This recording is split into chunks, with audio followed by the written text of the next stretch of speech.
Hop in, buckle up, and get ready to lay it on the line.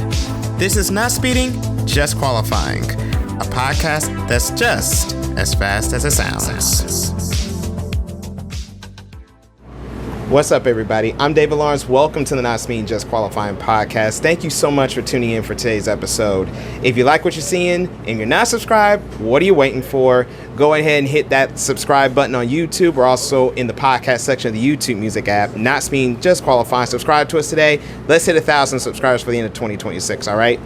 I'm here in the Kalitta Motorsports pits. We are at the NHRA Southern Nationals in a little bit of a weather delay. I know our guy over here to my left here, right, I know he would rather be out on track. I'm pretty sure he doesn't mind a little bit of the slower pace.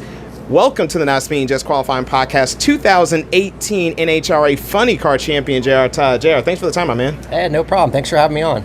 Shoot. So I got to ask this question. We're here in a rain delay. What is it? Let me ask it like this. How do you drivers deal with rain delays when it comes to situations like this, when you know schedule's just so rapid? Yeah, I mean, it's different. You know, if it happened in between runs, then it really wears on it because your adrenaline gets up and it gets down. You got to kind of keep yourself up and going. But now, you wake up in the morning, it's raining. So we knew it was going to be a long day coming into this. Now it's just a matter of waiting it out. I mean, there's nothing we can do here, but there's some diehard fans here already hanging out and, doing different interviews and podcasts with guys like you. So yeah, just making the best of our time right now.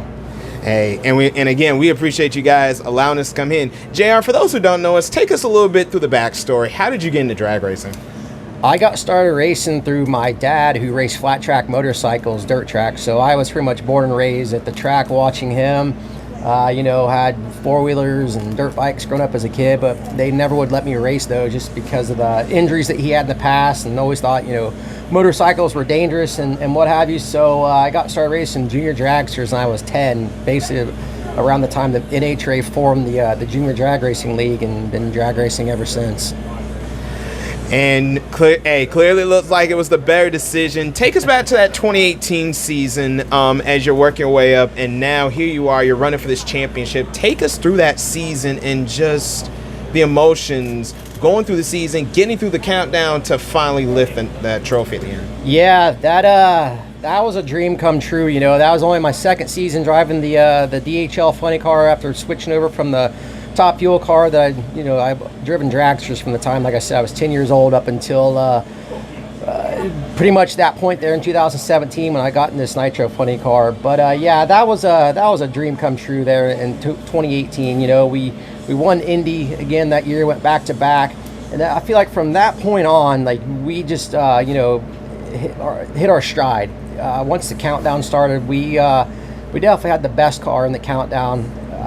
Won a handful of races, a lot of final rounds, but it was a dogfight with Robert Height. I mean, I miss racing Robert out here. I mean, he's one of those guys who's no nonsense when you race him. You knew what you're getting, and I have the most respect for that guy, and I feel like he made me a better driver after having to deal with that kind of pressure that season. That was a lot of fun, but at the time it was pressure packed. I mean, there's some sleepless nights and what have you, but I'm glad that it worked out in the end, and we were able to get a championship. And then the fast forward, I feel like the car that we currently have right now is probably the best car that we've had since that time. So it's definitely refreshing as a driver. I mean, everybody's morale here is super high this season. I feel like that we definitely can contend for another championship. You mentioned the respect in that run to that championship. One of the things that I really love about the NHRA is just the camaraderie and the respect that you guys have amongst each other. Can you just speak to that and just how big is the respect around here, and how does it just mold how the paddock just continues to gel? Yeah, I mean, for the most part, you get along with everybody out here. I mean, we're buddies and hang out away from the track at times. I mean, Ron Capps and I, we're always talking dirt track stuff. We're both big sprint car fans, and sometimes we'll catch each other at a dirt track event together.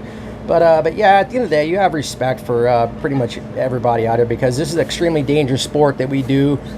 So you want to, earn each other's respect, whether it's on the starting line or, trying to keep that thing straight down the track, now the other person's lane, but also at the end of the day, I want to rip everybody's head off just as equally as possible.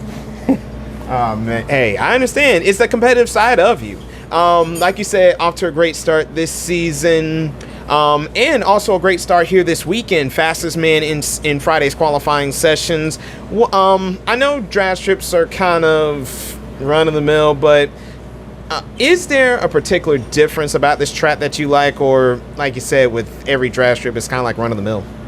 Every drag strip is different. I mean, we just came from Charlotte, which is a beautiful facility, but the lanes there, they have their own characteristics. In this place, it kind of reminds me of like a throwback race, I don't know, kind of an old school feel here, where it's a smaller facility. The fans are diehard here, like this is their track.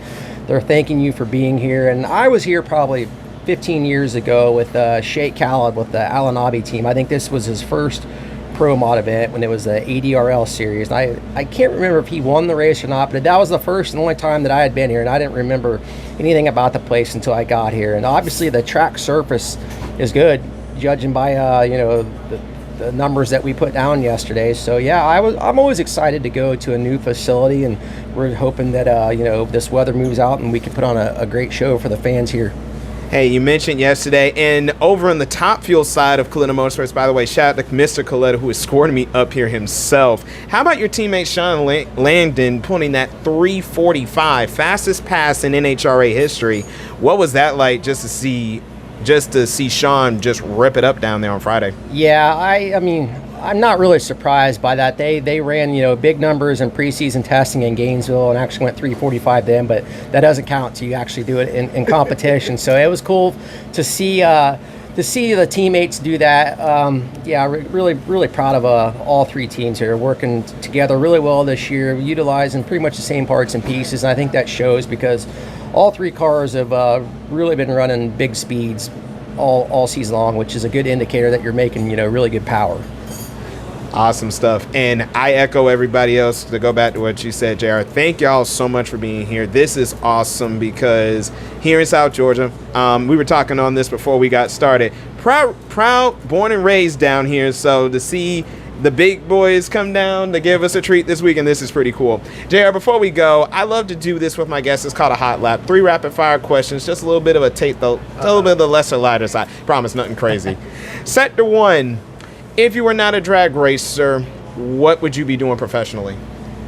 Man, I don't know. I'd like to say race motorcycles because that's what I grew up around with my dad doing that. But at the same time, he worked construction also. So I would probably be following in his footsteps doing construction, if not racing motorcycles. But like the flat track racing series when I was a kid, like that was huge, on ESPN, the Camel Pro series, like Dave Despain, commentating and what have you, and then it's kind of died off. So I don't know if I would be making a career out of flat track race. I definitely probably wouldn't by now because I'm 44 years old, and like you're an old man in that sport. That's kind of a short-lived sport. But no, I'm just thankful to be drag racing.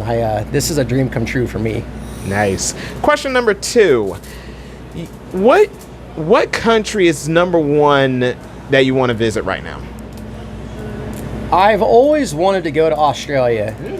Drag racing's big down there. A lot of those guys come over here, and check us out. But even aside from the racing, it's a place I've always wanted to go. And right there with it is Italy. Like I love Italian food. I love red wine.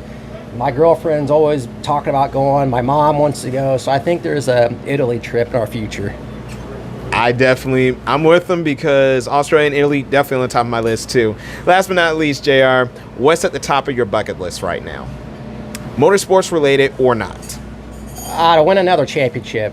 I mean, you get the taste of winning one, and it's been a long time, and we have some new guys here that haven't experienced that. So I definitely want to get back to those winning ways and win another championship for sure. JR, where can everybody find you on social media? Typically just, type in my name on Instagram, Twitter, X, whatever you want to call it, and I have a Facebook fan page as well. So yeah, just type in JR Todd and you'll find me. And we'll put the links to JR's pages down in the description box in the show notes for you all. JR JR Todd, Funny Car NHRA champ. Thanks so much for having me today, my friend. No problem. Thanks for having me on. And closing out, if you want to follow us on our social media channels, we're on Facebook at the Not Speaking Just Qualifying Podcast. We are on X, Instagram, Twitter, Blue Sky, and Threads, all at NSJQ Podcast. Also, again, make sure you subscribe to us on YouTube and YouTube Music. The more people who like and subscribe, the more we can get this pod in the algorithms, the more people can start looking at this stuff. And last but not least, if you want to follow me on my personal socials, those will also be in the description box to this episode. Thank you guys so much for listening and watching this episode of the Not Speaking Just Qualifying Podcast on location at the NHRA Southern Nationals. I'm David Lawrence. Until next time, you're now living life to the fullest until you're going flat out. So long, everyone.